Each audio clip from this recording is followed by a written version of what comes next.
News ಸಂಗಮಕ್ಕೆ ಸ್ವಾಗತ. ಮೊದಲಿಗೆ headlines. Kushalnagar ಪಟ್ಟಣದ ಎಪಿಸಿಎಂಎಸ್ ಸಭಾಂಗಣದಲ್ಲಿ ಕುಶಾಲನಗರ ಪ್ರೆಸ್ ಕ್ಲಬ್ ಟ್ರಸ್ಟ್ ಹಾಗೂ ಸಂಗಮ ಟಿವಿ ಮತ್ತು ವಂಶ ನ್ಯೂಸ್ ಸಹಯೋಗದೊಂದಿಗೆ ಪತ್ರಿಕಾ ದಿನಾಚರಣೆ ಹಾಗೂ ಕಾವೇರಿ ಪ್ರಶಸ್ತಿ ಪ್ರದಾನ ಸಮಾರಂಭ ಹಮ್ಮಿಕೊಳ್ಳಲಾಗಿತ್ತು. ಕೆಆರ್ಪೇಟೆ ಪಟ್ಟಣದ ತಾಲೂಕು ಆಡಳಿತ ಕಾರ್ಯಸೌಧದ ಮುಂಭಾಗದಲ್ಲಿ ರಾಜ್ಯ ಸರ್ಕಾರಿ ನಿವೃತ್ತ ಪಿಂಚಣಿ ನೌಕರರು ತಮ್ಮ ವಿವಿಧ ಬೇಡಿಕೆಗಳನ್ನು ಆಗ್ರಹಿಸಿ ಪ್ರತಿಭಟನೆಯನ್ನ ಮಾಡಿದರು. ಮಡಿಕೇರಿ ತಾಲೂಕಿನ ಚನ್ನಯ್ಯನಕೋಟೆಯಲ್ಲಿ ಕಾರ್ಗಿಲ್ ವಿಜಯೋತ್ಸವವನ್ನು ಅರ್ಥಪೂರ್ಣವಾಗಿ ಆಚರಿಸಿದರು.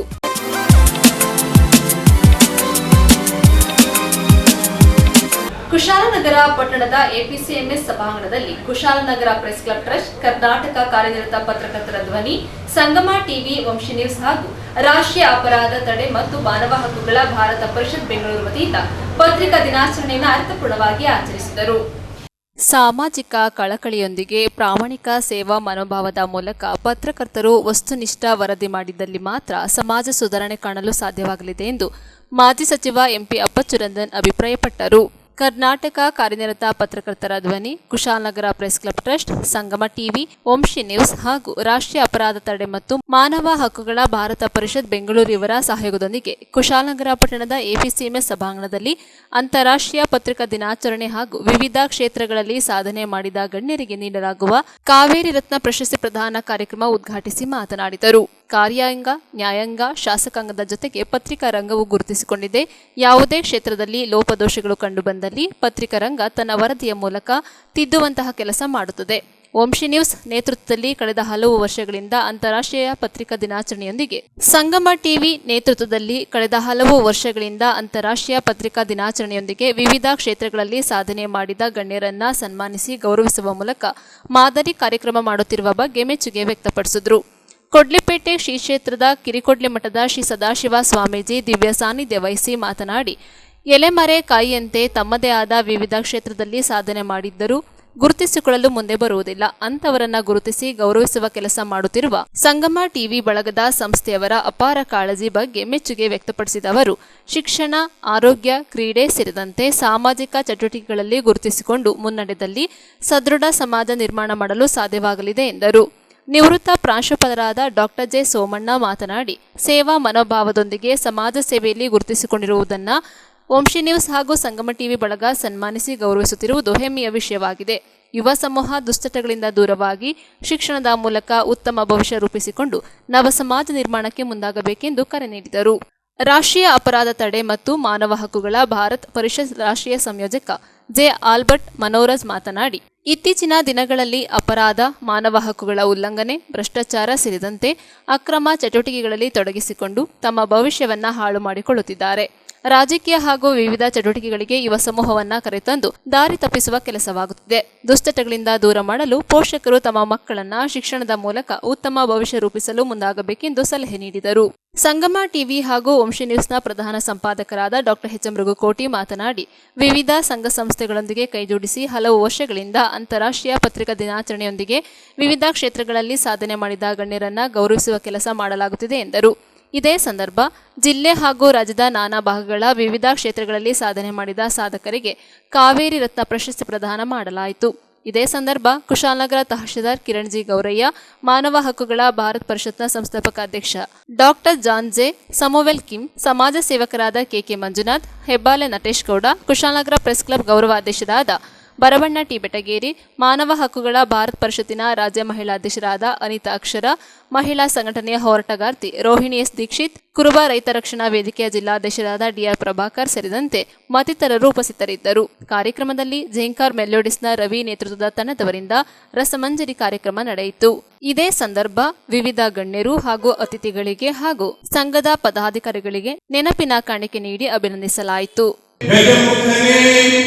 ವಿನಾಯಕನೇ ರಜತಗಿರಿ ಒಡೆಯನ ಕುಮಾರನೇ, ರಜತಗಿರಿ ಒಡೆಯನ ಕುಮಾರನೇ, ಲೋಕದಲ್ಲಿ ಮೊದಲ ಪೂಜೆ ಪಡೆದವನೇ, ಲೋಕದಲ್ಲಿ ಮೊದಲ ಪೂಜೆ ಪಡೆದವನೇ, ಮಣ್ಣು ಮೂರ್ತಿ ರೂಪದಲ್ಲಿ ನಿನ್ನ ರೂಪಿಸಿ, ಕನಕಾಭರಣಗಳಿಂದ ನಿನ್ನ ಸಿಂಗರಿಸಿ, ಮಣ್ಣು ಮೂರ್ತಿ ರೂಪದಲ್ಲಿ ನಿನ್ನ ರೂಪಿಸಿ, ಕನಕಾಭರಣಗಳಿಂದ ನಿನ್ನ ಸಿಂಗರಿಸಿ, ಮೋದಕ ನೈವೇದ್ಯವನ್ನು ನಿನಗೆ ಮಾಡಿಸಿ, ಮೋದಕ ನೈವೇದ್ಯ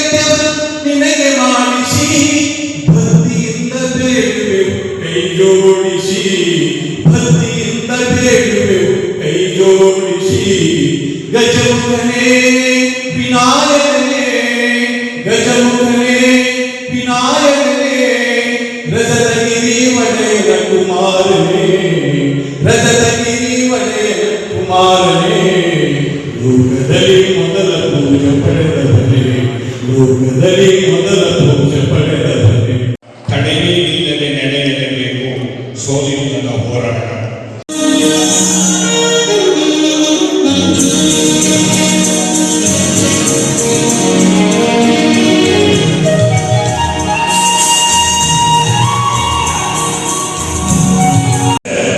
ಅನುಭವಕ್ಕೆ 17-18 ವರ್ಷಗಳ ಕಳೆದಿದೆ. ಆ 18 ವರ್ಷದಲ್ಲಿ ಒಂದು ಅಚ್ಚುಮೆಚ್ಚು ಆಡಳಿತ ನಿಟ್ಟಿನಲ್ಲಿ ಒಂದು ಕಾರ್ಯಕ್ರಮನ ಹಮ್ಮಿಕೊಂಡು ಬರ್ತಾ ಇದೆ.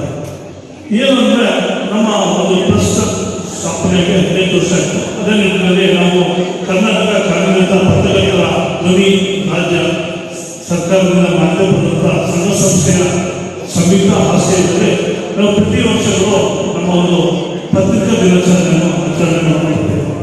ಅದೇ ನಿಟ್ಟಿನಲ್ಲಿ ಈ ಬಾರಿಯೂ ಕೂಡ ಅತ್ಯುತ್ತಮವಾಗಿ ಒಂದು ಕಾರ್ಯಕ್ರಮವನ್ನು ನಡೆಸುವಂತ ನಿಟ್ಟಿನಲ್ಲಿ ಆಲೋಚನೆ ಮಾಡಿದಾಗ ನಮಗೆ ಮಾಮೂಲಿ ಜುಲೈ ತಿಂಗಳು 30, 31, 29 ಆ 3 ದಿನದಲ್ಲೇ ಕಾರ್ಯಕ್ರಮವನ್ನು ಆಯೋಜನೆ ಮಾಡ್ತಾ ಬರ್ತಿದ್ದು. ಆ ನಿಟ್ಟಿನಲ್ಲಿ ಇವತ್ತು ನಾವು ಈ ಕಾರ್ಯಕ್ರಮನ ಕುಶಾಲನಗರದ APSMS ಸಭಾಂಗಣದಲ್ಲಿ ಮಾಡಬೇಕಂತ ತೀರ್ಮಾನಿಸಿದ್ದು. ಅದೇ ನಿಟ್ಟಿನಲ್ಲಿ ನಮ್ಮ ಜೊತೆ ಇರುವಂತ ನಮ್ಮ ಗೌರವ ಅಧ್ಯಕ್ಷರಾದಂಥ ಪರಮಾಣ ಇರ್ಬೋದು, ಜೊತೆ ನಮ್ಮ ಸುಪ್ರೀತ್ ಇರ್ಬೋದು, ಎಲ್ಲರ ಸಹಕಾರದಲ್ಲಿ ಸಂಪೂರ್ಣವಾಗಿ ಒಂದು ಕಾರ್ಯಕ್ರಮನ ಅಚ್ಚುಕಟ್ಟಾಗಿ ನಡೆಸಬೇಕು ಅನ್ನೋ ನಿಟ್ಟಿನಲ್ಲಿ ಈ ಕಾರ್ಯಕ್ರಮನ ಆಯೋಜನೆ ಮಾಡಿದ್ವಿ. ಹಾಗೆ ನಾವು ಈ ಕಾರ್ಯಕ್ರಮದ ಉದ್ದೇಶಗಳಂದ್ರೆ ವಿವಿಧ ಕ್ಷೇತ್ರಗಳು. ಯಾಕಂದ್ರೆ ಪತ್ರಿಕಾ ರಂಗ ಅಂದ್ರೆ ಬರೀ ಪತ್ರಿಕೆಯನ್ನು ಮಾತ್ರ ಕರೀತಾರೆ, ಪತ್ರಿಕೆಯನ್ನು ಮಾತ್ರ ಗುರುತು ಮಾಡ್ತಾರೆ, ಪತ್ರಿಕೆಯನ್ನು ಬಿಟ್ಟು ಯಾರಿಗೂ ಸಹ ಕರೆಯೋದಿಲ್ಲ, ಬೇರೆಯವ್ರಿಗೂ ಸಹ ಅವಕಾಶವೂ ಸಹ ಸಿಕ್ಕೋದಿಲ್ಲ. ಹಾಗಾಗಿ ಮತ್ತೆ ಪ್ರಶಸ್ತಿಗಳು ಸಿಕ್ಕದವರಿಗೆ ಸಹ ಸಿಗ್ತಾ ಇರ್ತದೆ.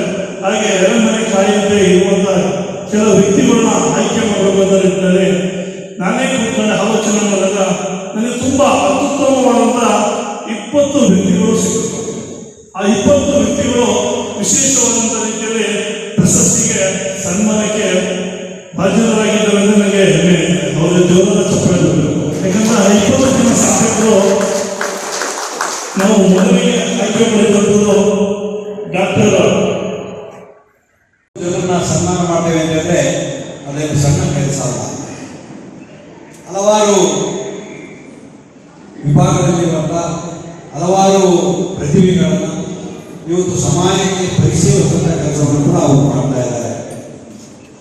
ಅಂತ ಸಂದರ್ಭದಲ್ಲಿ ನಾವೆಲ್ಲರೂ ಕೂಡ ಅವರಿಗೆ ಸಹಕಾರವನ್ನು ಕೊಡುವಂಥ ಕೆಲಸವನ್ನು ನಾವು ಮಾಡಬೇಕಾಗ್ತದೆ. ಅದರ ಜೊತೆಯಲ್ಲಿ ಕೂಡ ಇವತ್ತು ರಾಷ್ಟ್ರೀಯ ಅಪರಾಧ ತಡೆ ಮತ್ತು ಮಾನವ ಹಕ್ಕು ಅವರನ್ನು ಕೂಡ ಪ್ರಮುಖರನ್ನ ಈ ವೇದಿಕೆಯಲ್ಲಿ ಕರೆಸಿ ಕೂರಿಸಿದ್ದಾರೆ. ಇವತ್ತು ಮಾನವ ಹಕ್ಕು ಮತ್ತು ಅಪರಾಧವನ್ನು ತಡೆ ಹಿಡಿಯುವಂಥ ಏನು ಮಾಹಿತಿಗಳಿಂದ ಅದನ್ನು ಕೊಡುವಂಥ ವ್ಯವಸ್ಥೆ ಮಾಡಿದ್ರೆ ಬಹಳ ಉತ್ತಮ ಅಂತ ವಿಚಾರಗಳನ್ನು ಹೇಳಿಕೆ ನಾನು ಇಚ್ಛೆಪಡ್ತೇನೆ. ಯಾಕೆಂತಂದ್ರೆ ನಾವು ಹಲವಾರು ಸಂದರ್ಭದಲ್ಲಿ ನೋಡ್ತೇವೆ, ನಿರಂತರವಾಗಿ ಒಂದಲ್ಲ ಒಂದು ದಿವಸ ಈ ಸಮಾಜವನ್ನ ನಾವು ಸಮೃದ್ಧಿಯ ಶಿಖರಕ್ಕೆ ತಲುಪಿಸುವಂತ ವ್ಯವಸ್ಥೆಯನ್ನು ನಾವು ಮಾಡಬೇಕಾಗ್ತದೆ. ಇವತ್ತು ಆರ್ಥಿಕವಾಗಿ ಕೂಡ ನಮ್ಮ ಭಾರತ ದೇಶ 4ನೇ ಸ್ಥಾನಕ್ಕೆ ತಲುಪುವಂತ ವ್ಯವಸ್ಥೆ ಆಗಿದೆ. ಆ ಸಂದರ್ಭದಲ್ಲಿ ಕೂಡ ನಾವೆಲ್ಲರೂ ಕೂಡ ನಮ್ಮ ಸಂವಿಧಾನವನ್ನ ಅರಿತುಕೊಂಡು ಸನ್ಮಾನ್ಯ ದಿವಂಗತ ಡಾಕ್ಟರ್ ಅಂಬೇಡ್ಕರ್ ಅವರು ಕೊಟ್ಟಂತಹ ಸಂವಿಧಾನವನ್ನ ನಾವು ಪಾಲನೆ ಮಾಡುವ ಕೆಲಸ ಮಾಡಬೇಕು. ಶಾಸಕಾಂಗ, ಕಾರ್ಯಾಂಗ, ನ್ಯಾಯಾಂಗ, ಪತ್ರಿಕಾ ರಂಗ. ಶಾಸಕಾಂಗದಲ್ಲಿ ಶಾಸನವನ್ನ ಮಾಡುವ ಕೆಲಸವನ್ನು ಮಾಡ್ತಾರೆ, ಕಾರ್ಯಾಂಗದಲ್ಲಿ ಇದನ್ನು ಇಂಪ್ಲಿಮೆಂಟ್ ಮಾಡುವ ಕೆಲಸವನ್ನು ಮಾಡ್ತಾರೆ, ನ್ಯಾಯಾಂಗ ತಪ್ಪಾದಲ್ಲಿ ಎತ್ತಿ ಹಿಡಿಯುವಂಥ ಕೆಲಸವನ್ನು ಮಾಡ್ತಾರೆ. ಅದನ್ನೆಲ್ಲವನ್ನು ಕೂಡ ಪತ್ರಿಕಾ ರಂಗದವರು ಇಡೀ ಜನತೆಗೆ ತಿಳಿಸುವಂಥ ವ್ಯವಸ್ಥೆಯನ್ನು ಮಾಡ್ತಾರೆ. ಅದು ಕೂಡ ಒಂದು ಸಮಾಜದಲ್ಲಿ ಒಂದು ಮಾತ್ರವಾದ ಬದಲಾವಣೆ ತರುವಂಥ ವ್ಯವಸ್ಥೆ ಕೂಡ ಮಾಡ್ತಾರೆ ಅಂತ ಕೂಡ ತಪ್ಪಾಗಿಲ್ಲ. ಆ ನಿಟ್ಟಿನಲ್ಲಿ ಕೋಟಿರವರು ಬಹಳ ಚೆನ್ನಾಗಿ ಕಾರ್ಯಕ್ರಮ ಮಾಡ್ತಾ ಇದ್ದಾರೆ. ನನಗೆ ಇನ್ನೊಂದು ಕಾರ್ಯಕ್ರಮಕ್ಕೆ ತಲುಪಿಸುವುದಕ್ಕೆ ನಾವು ಸ್ವಲ್ಪ ಅರ್ಜೆಂಟ್ ಆಗಿರೋದು ಪತ್ರಿಕೆಯಲ್ಲಿ ಪ್ರಕಟ ಮಾಡ್ತಾ ಇದ್ದೀವಿ. ನಾವು ಅದರ ಮಹತ್ವವನ್ನು ನಾವು ಓದ್ತಾ ಇದ್ದೀವಿ. ನಾವು ಪ್ರತಿ ದಿನಾಚರಣೆ ದಿನದಂದು. ಎರಡನೇದು ಸಂವಾದವನ್ನು ಏರ್ಪಡಿಸುವುದರ ಮೂಲಕ ದಿನಾಚರಣೆಯನ್ನು ಆಚರಿಸುವಂಥದ್ದು.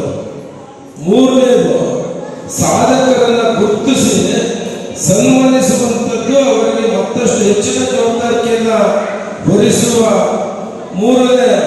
ರೀತಿಯಲ್ಲಿ ಪತ್ರಿಕೆ ದಿನಾಚರಣೆಯನ್ನ ಆಚರಿಸುವಂತ ಒಂದು ಪದ್ಧತಿ ಇದೆ. ಅದಕ್ಕೆ ಪೂರಕವಾಗಿ ಡಾಕ್ಟರ್ ರಘುಕೋಟಿಯವರು ಆ ಮೂರನೇ ರೀತಿಯ ಸನ್ಮಾನವನ್ನು ಮಾಡುವಂತ ಸಾಧಕರನ್ನು ಗುರುತಿಸುವಂತ ಕೆಲಸವನ್ನ ಮಾಡಿರುವಂಥದ್ದು ನಿಜವಾಗ್ಲೂ ಕೂಡ ಪ್ರಶಂಸನೀಯ ಮತ್ತು ಇದು ಅರ್ಥಪೂರ್ಣವಾದಂತಹ ಕಾರ್ಯಕ್ರಮ. ಇದು ಒಂದು ಕಾರ್ಯಕ್ರಮವನ್ನು ಮಾಡಬೇಕಾದ್ರೆ ಒಂದಿಷ್ಟು ಸಹಸ್ರ ಸಂಖ್ಯೆಯಲ್ಲಿ ಜನ ಸೇರಬೇಕು ಅಂತ ಹೇಳಿದ್ರೆ ಅದು ಸುಲಭದ ವಿಚಾರವಲ್ಲ. ಆ ಒಂದು ತಿಂಗಳಾದ್ಯಂತ ಶ್ರಮವನ್ನು ಪಟ್ಟು ಪ್ರತಿ ವರ್ಷ ಮಾಡ್ಕೊಂಡು ಬರ್ತಾ ಇದ್ದಾರೆ ಮತ್ತು ಇಂಥ ಕಾರ್ಯಕ್ರಮಗಳು ಮತ್ತಷ್ಟು ವಿವಿಧ ರೀತಿಯಲ್ಲಿ ನಡೆಯಲಿ ಅಂತ ತಮ್ಮಲ್ಲಿ ಹಾಗೂ ವೇದಿಕೆಯಲ್ಲಿರುವುದನ್ನೆಲ್ಲ ನಾನು ಕೇಳಿಕೊಳ್ತಾ ಇದ್ದೆ. ಹಾಗೆಯೇ 20 ಜನಕ್ಕೆ ಪ್ರಶಸ್ತಿ ಪ್ರದಾನ ಮಾಡುವಂಥದ್ದು ಇದು ಸಾಮಾನ್ಯ ಮಾತಲ್ಲ. ಯಾವ ಒಂದು 5 ಜನ 7 ಜನಕ್ಕೆ ಕೊಟ್ಟು ಆ ಪ್ರಶಸ್ತಿಗಳನ್ನ ಕೊಟ್ಟು ಇವತ್ತು 20 ಜನ ಹಾಗೆ ನಮ್ಮ ಜಿಲ್ಲೆ ಹೊರ ಜಿಲ್ಲೆಯಿಂದ ಬಂದಿರುವಂಥವರಿಗೆ ಗುರುಸಿ ಅವ್ರದೇ ಆದಂಥ ಚಾಪನ್ನ ಅವ್ರದೇ ಆದಂಥ ಗುರುತನ್ನ ಇಲ್ಲಿ ಸಭೆಗೆ ತಿಳಿಸುವಂತ ಒಂದು ಕಾರ್ಯವನ್ನು ಮಾಡಿದ್ದಾರೆ. ನಿಮಗೆ ಶುಭವಾಗಲಿ. ಮುಂದೆ ಪತ್ರಿಕಾ ರಂಗದ ಎಲ್ಲ ನನ್ನ ಪತ್ರಿಕಾ ಮಿತ್ರರಿಗೆ ಈ ಸಂದರ್ಭದಲ್ಲಿ ಶುಭವನ್ನು ಹೇಳ್ತಾ ರಾಜಕೀಯ ಕ್ಷೇತ್ರದಲ್ಲಿ ಕೂಡ ಪ್ರಾಮಾಣಿಕರಿದ್ದಾರೆ, ಪತ್ರಿಕಾ ರಂಗದಲ್ಲಿ ಕೂಡ ಬಹಳ ದೊಡ್ಡ ಪ್ರಾಮಾಣಿಕರು ಖಂಡಿತವಾಗಿ ಕೂಡ ಇದ್ದಾರೆ. ಅಂತಹ ಪತ್ರಕರ್ತರನ್ನ ಗುರುತಿಸಿ ಗೌರವಿಸುವಂಥದ್ದು ನಮ್ಮ ಧರ್ಮವೂ ಕೂಡ ಇದೆ. ಹಾಗೆ ಪತ್ರಿಕರ್ತರ ಧರ್ಮವೂ ಕೂಡ ಈ ಸಮಾಜದಲ್ಲಿ ನೋವನ್ನು ಅನುಭವಿಸ್ತಾ ಇರತಕ್ಕಂಥ ಅಸಮಾನತೆಗಳನ್ನ ನಾವು ಎತ್ತಿ ಹಿಡಿದು ಅವರಿಗೆ ಸಾಮಾಜಿಕ ನ್ಯಾಯವನ್ನು ಕಲ್ಪಿಸಿಕೊಟ್ಟಲ್ಲಿ ಖಂಡಿತವಾಗಿ ಕೂಡ ಅದೊಂದು ನಮ್ಮ ಯಶಸ್ಸಿನ ಕೆಲಸ ಆಗ್ತದೆ. ಆ ನಿಟ್ಟಿನಲ್ಲಿ ಪತ್ರಿಕಾ ಕ್ಷೇತ್ರದಲ್ಲಿ ಕೆಲಸ ಮಾಡ್ತಾ ಇರ್ತಕ್ಕಂಥ ನಾವೆಲ್ಲರೂ ಕೂಡ ಒಂದು ಸಾಮಾಜಿಕ ನ್ಯಾಯವನ್ನು ಕಲ್ಪಿಸಿಕೊಡುವ ನಿಟ್ಟಿನಲ್ಲಿ ಕೆಲಸ ಮಾಡಿದಾಗ ನಮಗೊಂದು ತೃಪ್ತಿ ಇರ್ತದೆ, ನಮ್ಮನ್ನು ಸಮಾಜ ಗುರುತಿಸ್ತದೆ, ಆವಾಗ ನಮ್ಮ ಬದುಕು ಕೂಡ ಹಸನಾಗ್ತದೆ. ಪತ್ರಕರ್ತರಿಗೆ ಇರುವಷ್ಟು ಶಕ್ತಿಗಳು ಬೇರೆ ಯಾರೂ ಇರಲ್ಲ. ರಾಜಕಾರಣಿಗೆ ಇರುವ ರೀತಿಯಲ್ಲಿ ಪತ್ರಕರ್ತರು ಕೂಡ ಶಕ್ತಿಗಳು ಇದ್ದೇ ಇರ್ತವೆ. ಆದರೆ ಆ ಯಾವ ರೀತಿಯ ಶಕ್ತಿಗಳು ನಮ್ಮನ್ನು ಒಪ್ಪಿಕೊಳ್ಳುವಂಥವ್ರು ಇರ್ತಾರೆ, ನಮ್ಮನ್ನು ದೂರವನ್ನು ಕೂಡ ಇರ್ತಾರೆ. ಸಮಾಜ ಅನ್ನುವಂಥದ್ದು ಎಲ್ಲರನ್ನೂ ಒಪ್ಪಿಸಲಿಕ್ಕೆ ಸಾಧ್ಯ ಆಗಲ್ಲ. ಆದರೆ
ಉಸಿರೇ ಈ ಉಸಿರ ಕೊಲ್ಲಬೇಡ ಪ್ರೀತಿ ಹೆಸರಲಿ ನೀ ಹೃದಯ ಗೆಲ್ಲಬೇಡ. ನ್ಯೂಸ್ ಸಂಗಮಕ್ಕಾಗಿ doctor H M Raghukoti, Kushalnagar. KR Pete ಪಟ್ಟಣದ ತಾಲೂಕಾಡಳಿತ ಕಾರ್ಯಸೌಧದ ಮುಂಭಾಗದಲ್ಲಿ ರಾಜ್ಯ ಸರ್ಕಾರಿ ನಿವೃತ್ತ ಪಿಂಚಣಿ ನೌಕರರು ತಮ್ಮ ವಿವಿಧ ಬೇಡಿಕೆಗಳನ್ನು ಈಡೇರಿಸುವಂತೆ ಒತ್ತಾಯಿಸಿ ಪ್ರತಿಭಟನೆಯನ್ನ ಮಾಡಿದರು.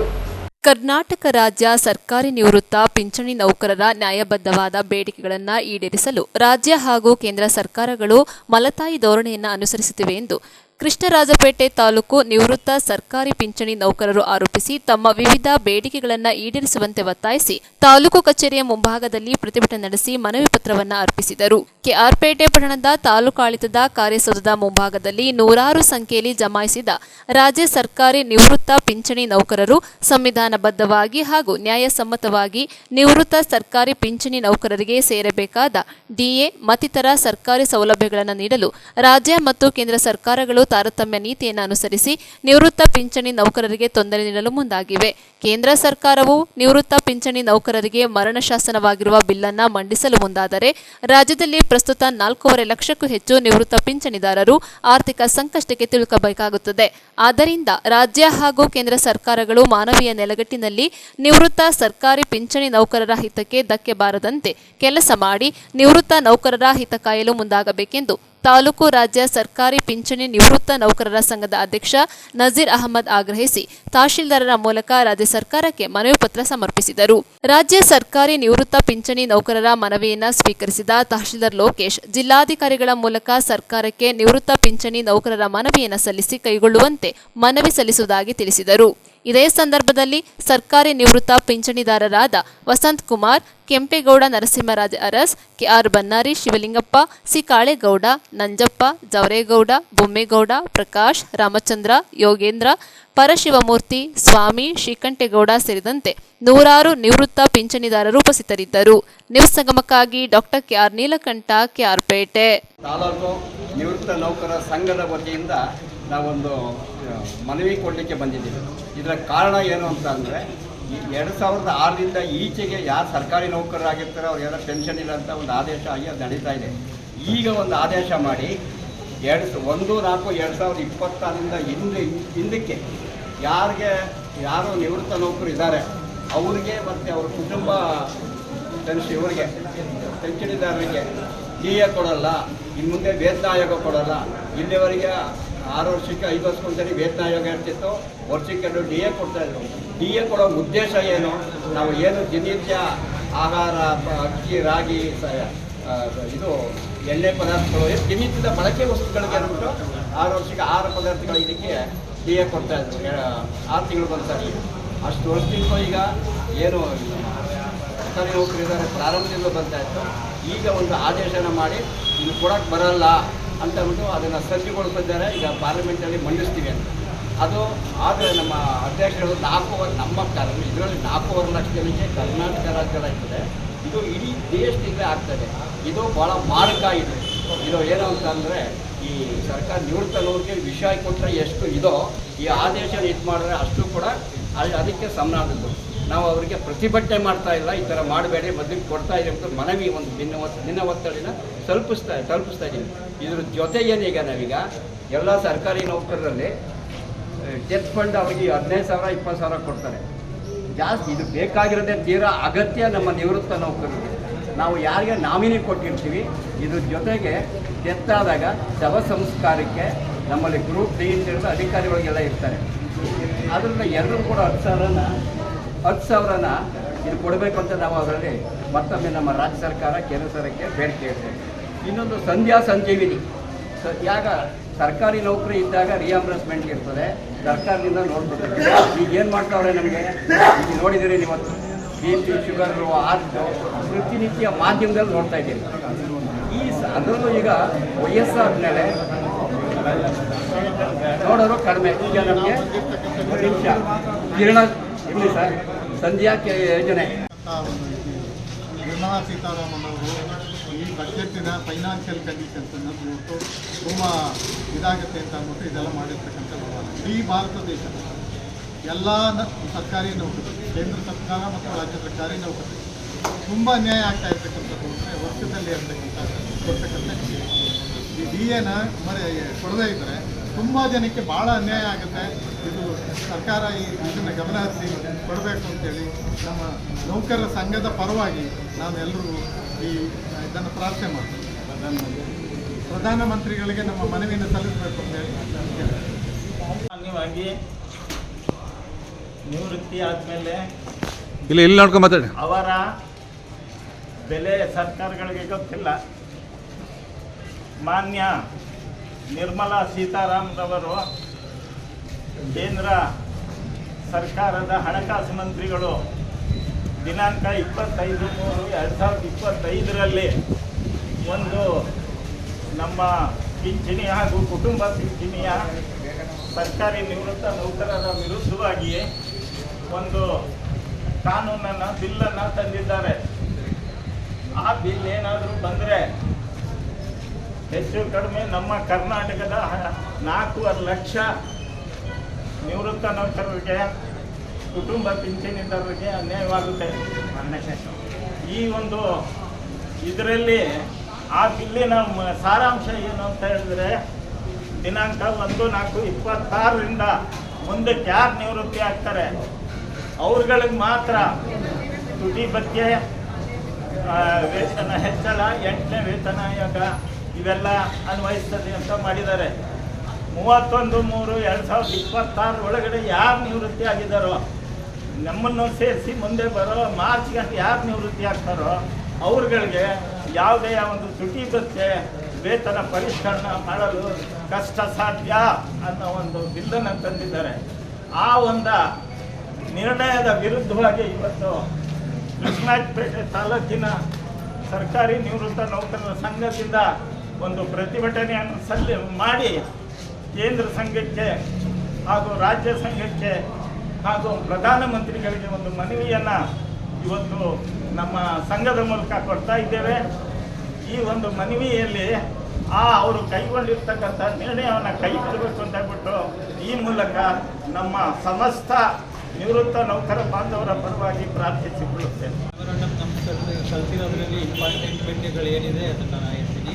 ಕೇಂದ್ರ ಸರ್ಕಾರ ಸರ್ಕಾರಿ ನೌಕರರು ಹಾಗೂ ಪಿಂಚಣಿದಾರರ ವೇತನವನ್ನು ಪರಿಷ್ಕರಿಸಲು ಈಗಾಗಲೇ 8ನೇ ವೇತನ ಆಯೋಗವನ್ನು ರಚನೆ ಮಾಡಿದೆ.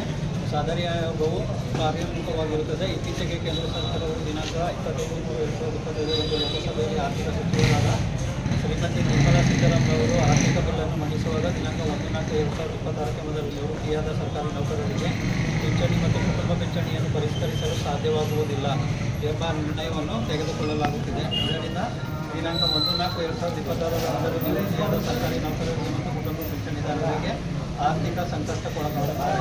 ಈ ಹಿನ್ನೆಲೆಯಲ್ಲಿ ಅಖಿಲ ಭಾರತ ರಾಜ್ಯಗಳ ಪಿಂಚಣಿದಾರರ ಒಕ್ಕೂಟವು ದಿನಾಂಕ 29/2025 ಕಾರ್ಯಕಾರಿ ಸಮಿತಿಯ ಸಭೆಯಲ್ಲಿ ಕೇಂದ್ರ ಸರ್ಕಾರದ ನೀತಿಯನ್ನು ಖಂಡಿಸಿ ಹೋರಾಟದ ಮೊದಲ ಹೆಜ್ಜೆಯಾಗಿ ರಾಷ್ಟ್ರದ ಗೌರವಾನ್ವಿತ ಪ್ರಧಾನಮಂತ್ರಿಗಳಿಗೆ ಎಲ್ಲ ರಾಜ್ಯದ ನಿವೃತ್ತಿ ನೌಕರರು ತಮ್ಮಗಳ ಸಂಖ್ಯೆಯೊಂದಿಗೆ ಮನವಿ ಪತ್ರವನ್ನು ಜಿಲ್ಲಾಧಿಕಾರಿಗಳ ಮೂಲಕ ನೇರವಾಗಿ ಪ್ರಧಾನಮಂತ್ರಿಗಳಿಗೆ ಸಲ್ಲಿಸಬೇಕೆಂದು ನಿರ್ಣಯಿಸಲಾಯಿತು. ಮೇಲ್ಕಂಡ ನಿರ್ಣಯದಂತೆ ರಾಷ್ಟ್ರದ ಪ್ರಧಾನಮಂತ್ರಿಗಳಿಗೆ ಕಳುಹಿಸುವ ಮಾದರಿ ಮನವಿ ಪತ್ರವನ್ನು ಇದುವರೆಗೆ ನಡೆಸಲಾಗಿದೆ. ಅದರಂತೆ ಆಯಾ ಜಿಲ್ಲಾ ತಾಲೂಕು ಶಾಖೆಗಳ ಪಿಂಚಣಿದಾರರು ಹಾಗೂ ಕುಟುಂಬ ಪಿಂಚಣಿದಾರರಿಗೆ ಸಂಬಂಧಿಸಿದ ಜಿಲ್ಲಾಧಿಕಾರಿಗಳು ಅಥವಾ ತಾಲೂಕು ತಹಸೀಲ್ದಾರ್ಗಳ ಮೂಲಕ ರಾಷ್ಟ್ರದ ಪ್ರಧಾನಮಂತ್ರಿಗಳಿಗೆ ಕಳುಹಿಸಿಕೊಡಬೇಕೆಂದು ಕೋರುತ್ತೇವೆ. ಈ ಮೆಮೊರಾಂಡಮ್ ಏನು ಸಲ್ಲಿಸಿದ್ದಾರೆ ಇದನ್ನು ಇವತ್ತೇ ಮಾನ್ಯ ಜಿಲ್ಲಾಧಿಕಾರಿಗಳ ಮುಖಾಂತರ ಸರ್ಕಾರಕ್ಕೆ ನಾವು ಕಳಿಸಿಕೊಡೋ ವ್ಯವಸ್ಥೆ ಇವತ್ತೇ ಮಾಡ್ತೇವೆ. ನ್ಯೂಸ್ ಸಂಗಮಕ್ಕಾಗಿ ಡಾಕ್ಟರ್ ಕೆಆರ್ ನೀಲಕಂಠ, ಕೆಆರ್ಪೇಟೆ. ಸಿದ್ದಾಪುರ ಸಮೀಪದ ಕರಡಿಗೋಡು ಕಾಫಿ ತೋಟವೊಂದರಲ್ಲಿ ಕೆಲಸ ನಿರ್ವಹಿಸುತ್ತಿದ್ದ ವೇಳೆ ಕಾಡಾನೆ ದಾಳಿ ಮಾಡಿರುವ ಘಟನೆ ಸಂಭವಿಸಿದೆ. ಸಿದ್ದಾಪುರ ಸಮೀಪದ ಕರಡಿಗೋಡು ಕಾಫಿ ತೋಟವೊಂದರಲ್ಲಿ ಕೆಲಸ ನಿರ್ವಹಿಸುತ್ತಿದ್ದ ವೇಳೆ ಕಾಡಾನೆ ದಾಳಿ ಮಾಡಿ ಗಾಯಗೊಳಿಸಿದ ಘಟನೆ ಸಂಭವಿಸಿದೆ. ಕಾಡಾನೆ ದಾಳಿಯಿಂದ ಗಾಯಗೊಂಡು ಕರಡಿಗೋಡು ಗ್ರಾಮದ ಕಣ್ಣನ್ ಹಾಗೂ ಅಸ್ಸಾಂ ಮೂಲದ ಸಾಬು ಅಲಿ ಪ್ರಾಣಾಪಾಯದಿಂದ ಇಬ್ಬರು ಕಾರ್ಮಿಕರು ಪಾರಾಗಿದ್ದಾರೆ. ಕಾಡಾನೆಗಳು ಕರಡಿಗೋಡು ಗ್ರಾಮ ವ್ಯಾಪ್ತಿಯ ಕಾಫಿ ತೋಟಗಳಲ್ಲಿ ಬೀಡು ಬಿಟ್ಟಿದ್ದು ಸ್ಥಳಕ್ಕೆ ಅರಣ್ಯ ಇಲಾಖೆ ಸಿಬ್ಬಂದಿಗಳು ಭೇಟಿ ನೀಡಿದ್ದಾರೆ. ಇದೀಗ ಕಾರ್ಮಿಕರು ಅರಣ್ಯ ಇಲಾಖೆ ವಿರುದ್ಧ ತಿರುಗಿ ಬಿದ್ದಿದ್ದು ತೀವ್ರ ಪ್ರತಿಭಟನೆ ನಡೆಸಲು ಕಾರ್ಮಿಕ ಸಂಘಟನೆಗಳು ಸಜ್ಜಾಗಿವೆ. ಕೊಡಗು ಜಿಲ್ಲೆಯಲ್ಲಿ ಕಾಡು ಪ್ರಾಣಿಗಳ ಹಾವಳಿಯಿಂದ ಕಾರ್ಮಿಕರು, ಬೆಳೆಗಾರರು, ಗ್ರಾಮಸ್ಥರು, ಶಾಲಾ ವಿದ್ಯಾರ್ಥಿಗಳು ಆತಂಕದಲ್ಲಿ ಸಂಚರಿಸುವಂತಾಗಿದ್ದು, ಕೊಡಗಿನ ಜನರು ನೆಮ್ಮದಿ ಜೀವನ ನಡೆಸಲು ಸಾಧ್ಯವಾಗದಂತಹ ಪರಿಸ್ಥಿತಿ ನಿರ್ಮಾಣವಾಗಿದೆ. ಕಾಡು ಪ್ರಾಣಿಗಳ ಹಾವಳಿಯನ್ನು ಶಾಶ್ವತವಾಗಿ ತಡೆಗಟ್ಟದಿದ್ದಲ್ಲಿ ತೀವ್ರ ರೀತಿಯ ಪ್ರತಿಭಟನೆ ನಡೆಸಬೇಕಾಗುತ್ತದೆ ಎಂದು ರೈತ ಸಂಘ ಹಾಗೂ ಕಾರ್ಮಿಕ ಸಂಘಟನೆಗಳು ಎಚ್ಚರಿಸಿವೆ. ನ್ಯೂಸ್ ಸಂಗಮಕ್ಕಾಗಿ ಓಂ ಶಿಹಾನಿ, ಕುಶಾಲನಗರ. ಹಾಸನ ಜಿಲ್ಲೆ ಆಲೂರು ತಾಲೂಕು ಭಾರತ್ ಸ್ಕೌಟ್ಸ್ ಮತ್ತು ಗೈಡ್ಸ್ ಸಂಸ್ಥೆ ವತಿಯಿಂದ ತಾಲೂಕು ಮಟ್ಟದ ಪದಕ ಪ್ರಾವೀಣ್ಯತೆ ತರಬೇತಿ ಶಿಬಿರ ಆಯೋಜಿಸಲಾಗಿತ್ತು. ಸ್ಕೌಟ್ಸ್ ಗೈಡ್ಸ್ ಮಕ್ಕಳಿಗಾಗಿ ಅವರ ಚಟುವಟಿಕೆಗಳ ಜೊತೆಗೆ ಹಂತ ಹಂತವಾಗಿ ಪದಕ ಪ್ರಾವೀಣ್ಯತೆ ನೀಡಲಾಗುವುದು. ಇವು ಮಕ್ಕಳಲ್ಲಿ ವಿಶೇಷ ಕೌಶಲ ಹಾಗೂ ಪ್ರಾವೀಣ್ಯತೆಯನ್ನು ವೃದ್ಧಿಸುತ್ತದೆ ಎಂದು ಭಾರತ್ ಸ್ಕೌಟ್ಸ್ ಮತ್ತು ಗೈಡ್ಸ್ ಜಿಲ್ಲಾ ಕಾರ್ಯದರ್ಶಿ ಸುರೇಶ್ ಗುರುಜಿ ಅಭಿಪ್ರಾಯಪಟ್ಟರು.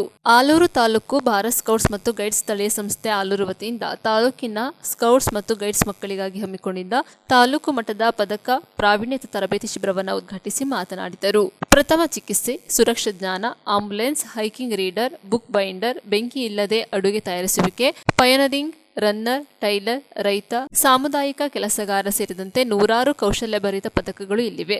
ಮಕ್ಕಳ ಆಸಕ್ತಿಗೆ ಅನುಗುಣವಾಗಿ ದ್ವಿತೀಯ ಸೋಪಾನ, ತೃತೀಯ ಸೋಪಾನ, ರಾಜ್ಯ ಪುರಸ್ಕಾರ, ರಾಷ್ಟ್ರ ಪುರಸ್ಕಾರ ಹಂತಗಳಲ್ಲಿ ನಿಗದಿತ ಪದಕಗಳನ್ನು ಗಳಿಸಬೇಕಾಗುತ್ತದೆ. ಈ ಪದಕಗಳು ಕೇವಲ ಶಿಕ್ಷಣದ ಭಾಗವಲ್ಲ, ಬದುಕಿನ ನಿರ್ವಹಣೆಯ ಕೌಶಲ್ಯಗಳನ್ನು ಮಕ್ಕಳಲ್ಲಿ ದೃಢೀಕರಿಸುತ್ತದೆ.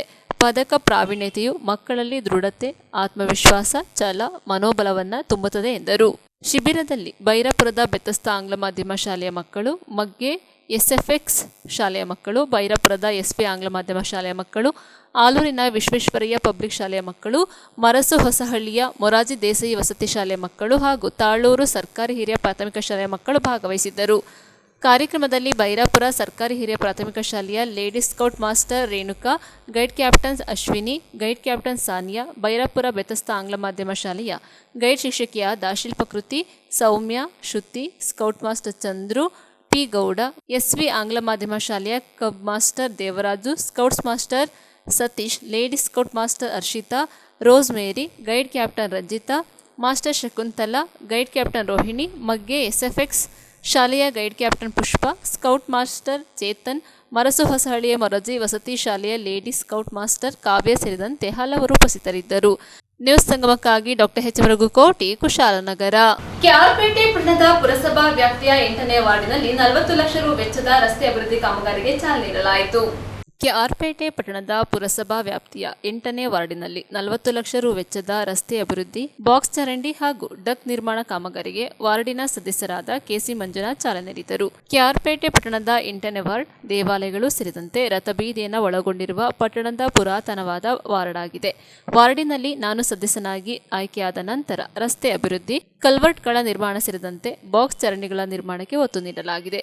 ವಾರ್ಡಿನ ಸದಸ್ಯರ ಆಶಯಗಳಿಗೆ ಪೂರಕವಾಗಿ ಅಭಿವೃದ್ಧಿ ಕೆಲಸ ಕಾರ್ಯಗಳನ್ನು ಅನುಷ್ಠಾನಗೊಳಿಸುತ್ತಾ ನಾನು ಸದಸ್ಯನಾಗಿ ಆಯ್ಕೆಯಾಗುವ ಮುನ್ನ ಕೊಟ್ಟ ಮಾತಿನಂತೆ ಬದ್ಧತೆಯಿಂದ ನಡೆದುಕೊಂಡು ವಾರ್ಡ್ನ ಸಮಗ್ರವಾದ ಅಭಿವೃದ್ಧಿಗೆ ಪಣತೊಟ್ಟು ಕೆಲಸ ಮಾಡುತ್ತಿದ್ದೇನೆಂದು ತಿಳಿಸಿದ ಕೆಸಿ ಮಂಜುನಾಥ್, ಶ್ರೀ ಲಕ್ಷ್ಮೀನಾರಾಯಣಸ್ವಾಮಿ ದೇವಸ್ಥಾನದ ರಸ್ತೆ, ಪೌರ ಕಾರ್ಮಿಕರ ಕಾಲೋನಿ, ರಥಬೀದಿ ಹಾಗೂ ನಾಗಮಂಗಲ ರಸ್ತೆಯ ಡಾಂಬರೀಕರಣವನ್ನು ಸಂಪೂರ್ಣಗೊಳಿಸಿ ಸುಸಜ್ಜಿತವಾದ ರಸ್ತೆಗಳ ಹಾಗೂ ಚರಂಡಿಗಳ ನಿರ್ಮಾಣಕ್ಕೆ ನಾನು ಪ್ರಾಮಾಣಿಕ ಪ್ರಯತ್ನ ಮಾಡಿ ಯಶಸ್ವಿಯಾಗಿದ್ದೇನೆ ಎಂದು ಮಂಜುನಾಥ್ ವಿವರಿಸಿದರು. ಇದೇ ಸಂದರ್ಭದಲ್ಲಿ ಪುರಸಭೆ ಮಾಜಿ ಅಧ್ಯಕ್ಷರಾದ ಕೆಟಿ ಚಕ್ರಪಾಣಿ, ಸ್ಥಳೀಯ ಮುಖಂಡರಾದ ರವಿಕುಮಾರ್, ರಾಜಾರಾಮ್, ರವಿ, ಪುರಸಭೆಯ ಸಹಾಯಕ ಇಂಜಿನಿಯರ್ ಬಸವೇಗೌಡ, ಹಿರಿಯ ಆರೋಗ್ಯ ಪರಿವೀಕ್ಷಕರಾದ ಅಶೋಕ್ ಸೇರಿದಂತೆ ವಾರ್ಡಿನ ಪ್ರಮುಖರು ಉಪಸ್ಥಿತರಿದ್ದರು. ಪುರಸಭೆಯ ವ್ಯಾಪ್ತಿಯಲ್ಲಿ 8ನೇ ವಾರ್ಡಲ್ಲಿ ನಾನು ಕೆಸಿ ಮಂಜುನಾಥ್ ಕೌನ್ಸಿಲ್ ಆಗಿ ನಮ್ಮ 8ನೇ ವಾರ್ಡಿನ ಜನ ಆಯ್ಕೆ ಮಾಡಿ ಇವತ್ತು ನಮ್ಮ ಅವಧಿ ಮುಗಿತಾ ಬಂದಿದ್ದರೂ ಕೂಡ ನನ್ನ ಗೆದ್ದು ಹೊಸದಲ್ಲಿ ಲಕ್ಷ್ಮೀಸ್ವಾಮಿ ಬೀದಿ, ಬಾಸ್ ಟ್ರೈನು, ಮೆಟ್ಲಿಂಗು ಡಾಂಬರೀಕರಣ, ನಮ್ಮ ಗಾಣಿಗರ ಬೀದಿ ಡಾಂಬರೀಕರಣ, ರಥದ ಬೀದಿ, ಇದು ತೇರು ಬೀದಿ ಅಂತೇಳಿ ಇದು ಕೂಡ ನಮ್ಮ ಕಟ್ಟಡಗಾರರಾದ ಚಂದ್ರಪಾಣಿಯವರು ಡಾಂಬರೀಕರಣ, ಮೆಟ್ಲಿಂಗು ಎಲ್ಲ ಮಾಡಿ ಇವತ್ತು ಸ್ಲ್ಯಾಬು ಕೆಲಸ ಮಾಡಿಕೊಡ್ತಾವ್ರೆ. ನಾನು ಆದಷ್ಟು ಇವತ್ತು ಇನ್ನೂ ಸುಮಾರು 30-40 ಲಕ್ಷ ಪೆಂಡಿಂಗ್ ಇದೆ ಕೆಲಸ.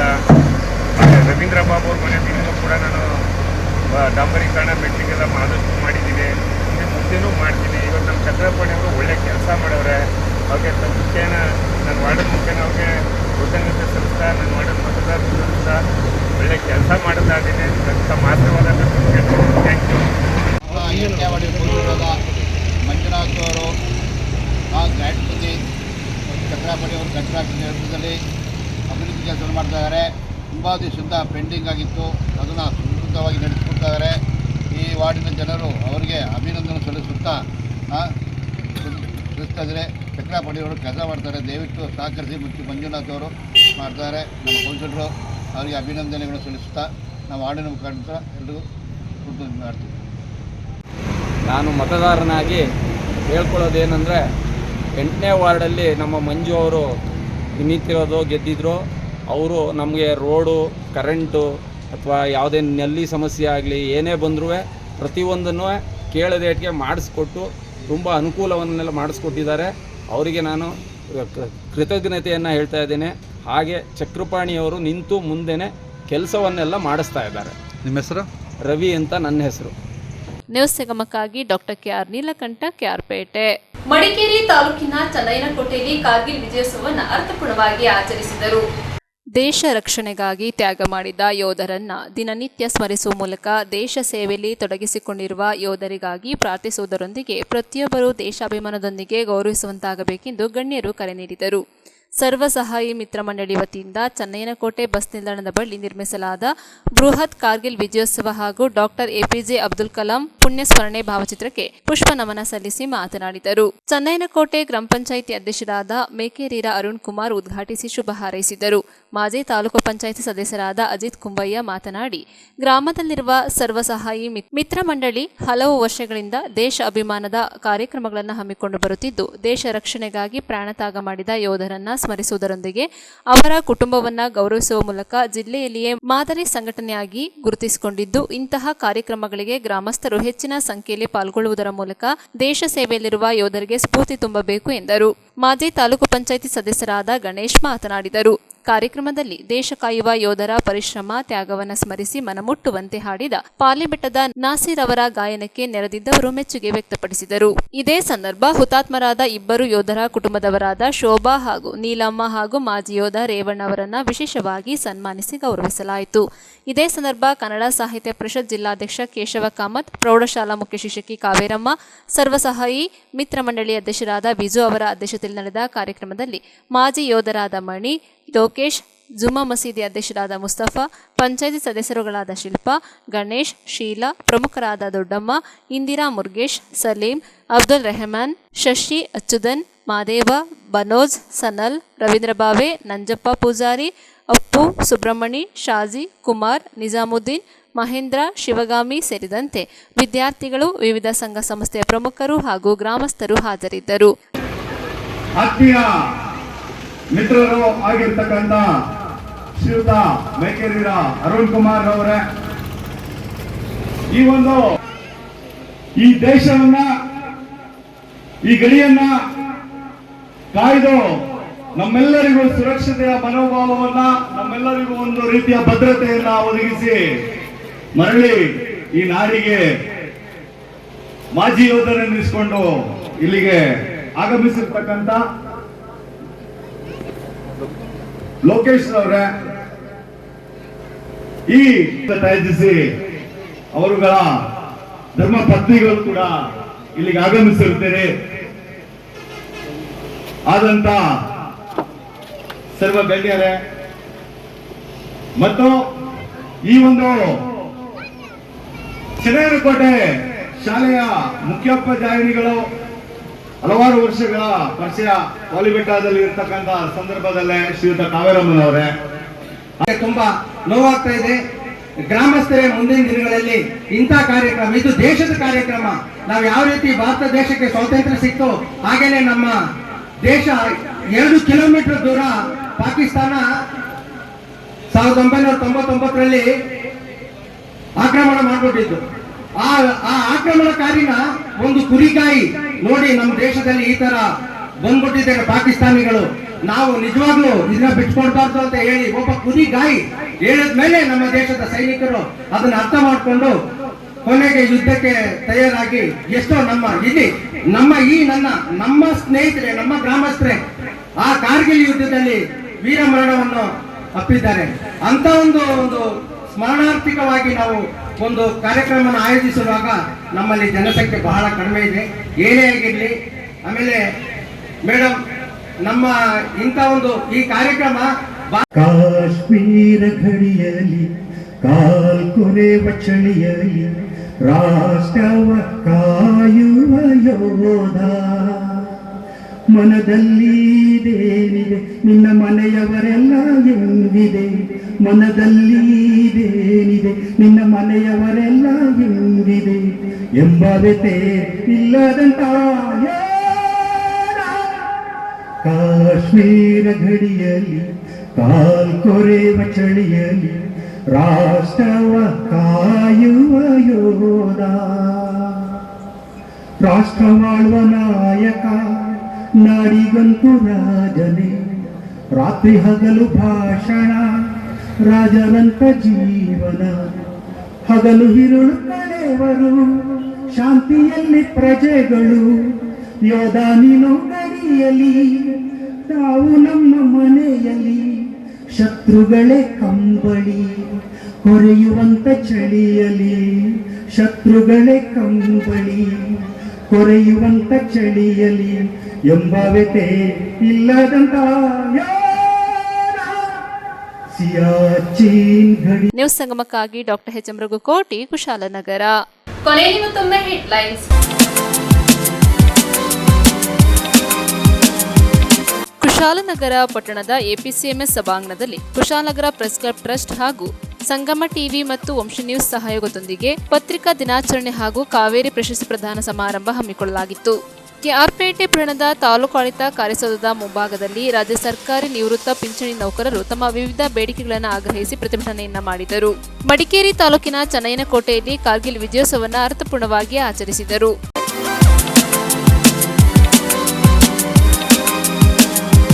ಇಲ್ಲಿಗೆ ನ್ಯೂಸ್ ಸಂಗಮ ಮುಕ್ತಾಯವಾಯಿತು. ಸುದ್ದಿ, ಮಾಹಿತಿ, ಮನೋರಂಜನೆಗಾಗಿ ನೋಡ್ತಾ ಇರಿ ಸಂಗಮ ಟಿವಿ. ವಂದನೆಗಳೊಂದಿಗೆ ಸುಪ್ರೀತಾ ಎಲ್ಎನ್.